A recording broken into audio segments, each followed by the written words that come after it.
So OIR was like left hand work. Situation हम लोग को गाइड कर देते हैं कि किस तरह से लिखना है, क्या लिखना है। द मोस्ट इंपॉर्टेंट क्वेश्चन जो मुझे बार बार अटका रहा था SSB में, वो ये था कि ऐसी कौन सी दिक्कत आ गई थी, मैंने कॉलेज अभी तक नहीं ज्वाइन किया है। You can not be just boss them, हमें उनके बॉस नहीं बनना है, हमें लीडर बनना है।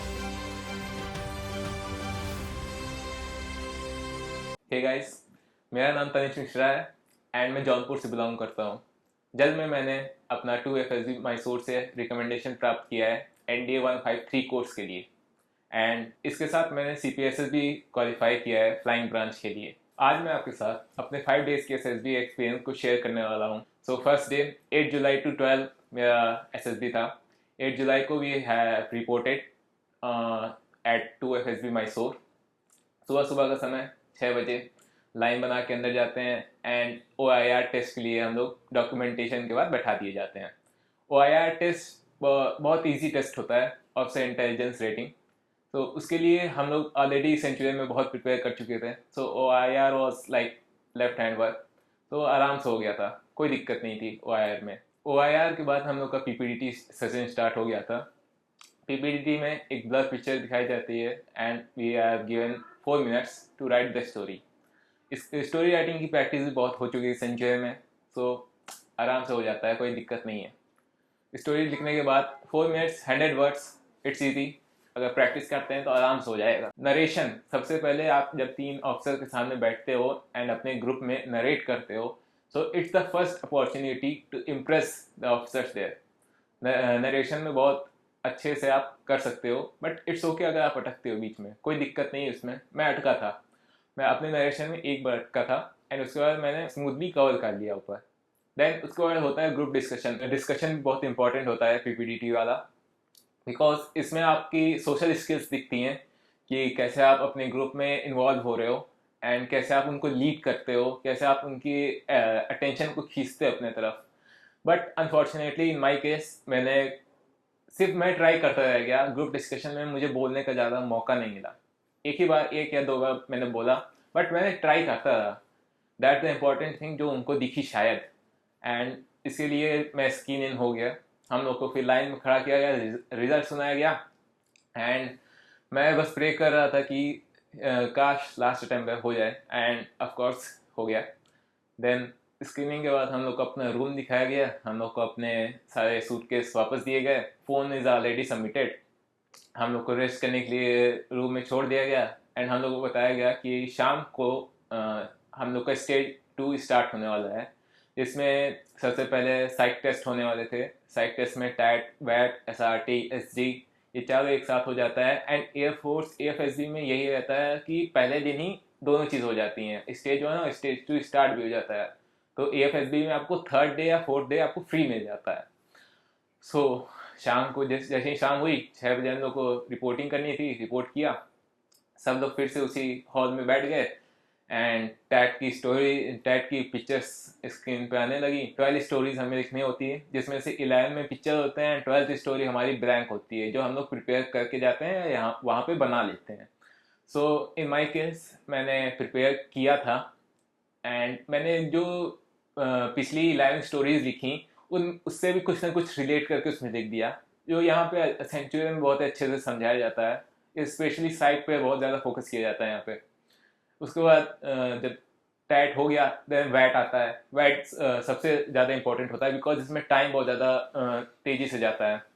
वैट में 60 वर्ड्स होते हैं and you have to write as fast as possible and अच्छे भी क्वालिटी वाले कंटेंट देने पड़ते हैं आपको।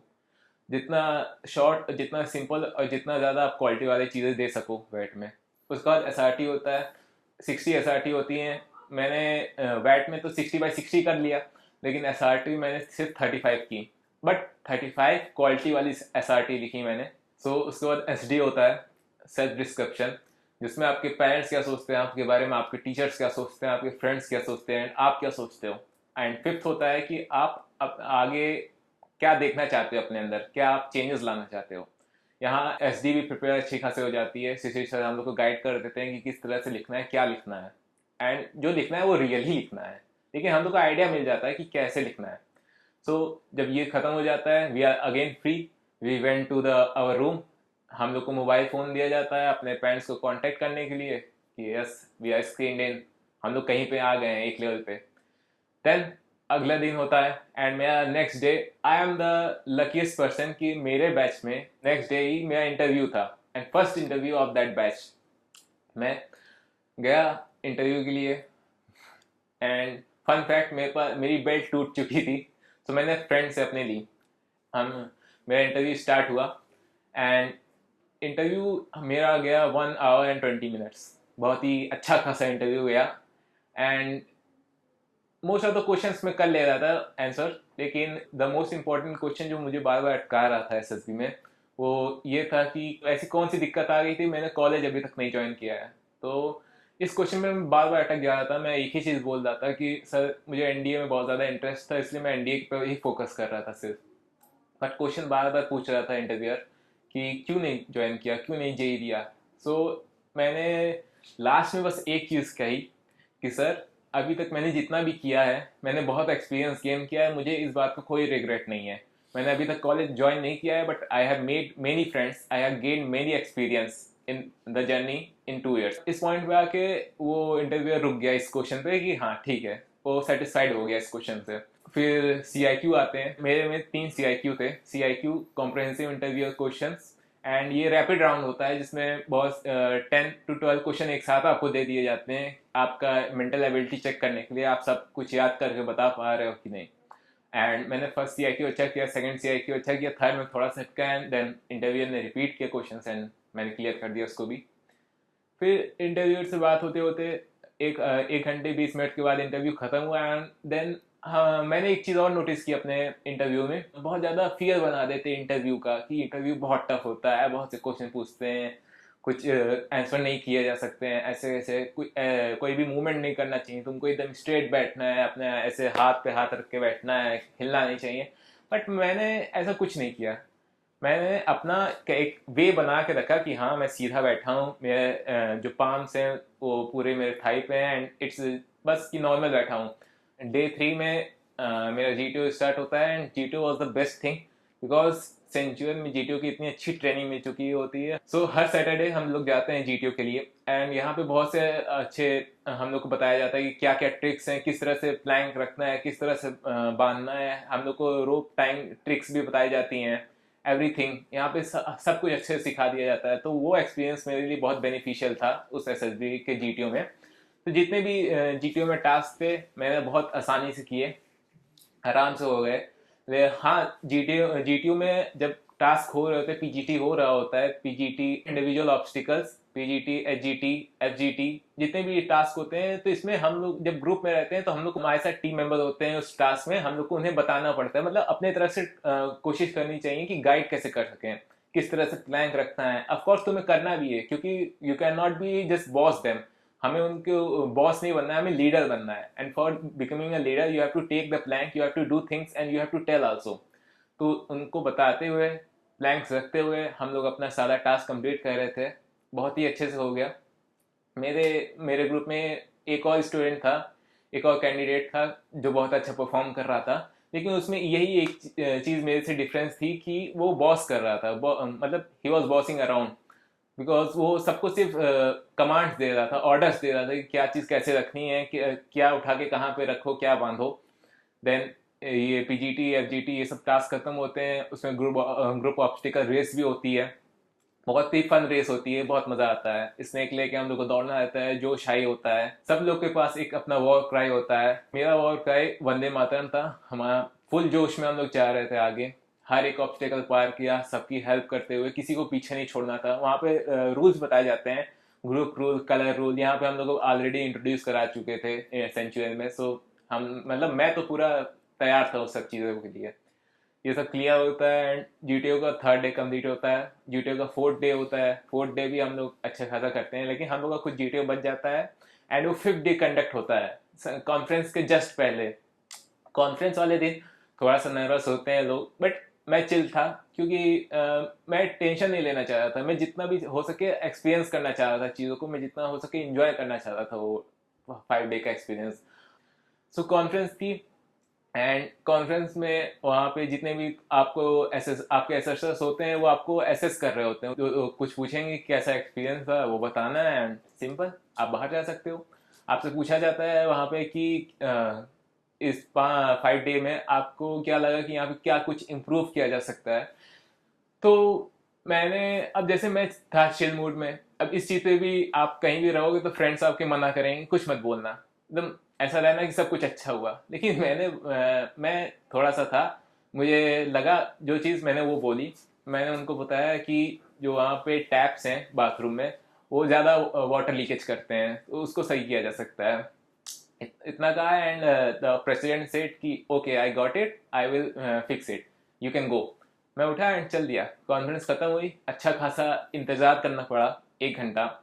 हम लोग बस वेट कर रहे थे, सब बहुत नर्वस थे कि होगा कि नहीं होगा, होगा कि नहीं होगा। बहुत सराउंडिंग एकदम ऐसा लग रहा था कि एकदम नर्वसनेस से एकदम घिर चुका था। लेकिन I was in chill mood. मैं हम लोग को खाना दिया गया, लंच किया हम लोगों ने आराम से। लंच करने के बाद हम लोग जस्ट वेट ही कर रहे थे, एंड देन हम लोग को बुलाया जाता है। मैं कुछ नहीं सोच रहा था, मैं ब्लैंक माइंड रखा हुआ था कि ठीक है, होगा तो होगा, नहीं होगा तो नहीं होगा, कोई दिक्कत नहीं, आगे चलेंगे, कॉलेज करेंगे, कॉलेज लाइफ होगी कुछ। बट फॉर्चुनेटली उसने मेरा चेस्ट नंबर इंट्रोड्यूस किया, चेस्ट नंबर 22। एंड एक पल के लिए अंदर से शॉक आया कि हो गया। मैं उठा, मैं स्टेज पे गया, मेरे साथ 4 लोग और खड़े हैं, मुझे लेके 5। हम लोग को एक गिफ्ट टाइप का कुछ दिया गया, हैम्पर टाइप का। 4:30 से लेके हम लोग का डॉक्यूमेंटेशन चला 9 o'clock तक। मतलब इतने डॉक्यूमेंटेशन होते हैं वहाँ पे। ये सारे डॉक्यूमेंटेशन के बाद हम लोग को फिर से फ्री कर दिया जाता है। नेक्स्ट डे हम लोग का CPSS होता है।